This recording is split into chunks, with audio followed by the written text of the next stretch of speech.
చచ్చిపోవాలి అనుకోవద్దు నాన్న. ఏమన్నా ఒక మాట పడలేవా? ఏమన్నా ఒక దెబ్బ తినలేమా? ఒక మాటతో, ఒక దెబ్బతోనే అంతా అయిపోయిందా? మాట అన్నవారు, దెబ్బ కొట్టినవారు తల దించుకునే రోజు చూడొద్దా? నువ్వు దేవుడు నీ తల పైకెత్తడం చూడొద్దా? దేవుని బలమైన కార్యాలను చూడొద్దా? నిన్ను తృణీకరించిన వారు, నిన్ను చూసి నవ్విన వారు సిగ్గుపడే రోజు నువ్వు చూడొద్దా? చూడాలంటే నువ్వు బతికుండాలి కదా. ఎందుకు నాన్న చనిపోవాలనుకుంటావు?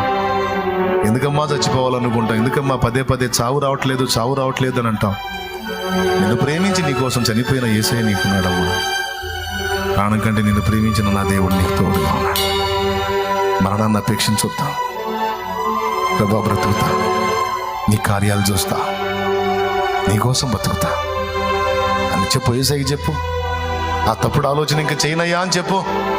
ఇంకా అలాంటి ఆలోచనలు చేయనయ్యా అని చెప్పు.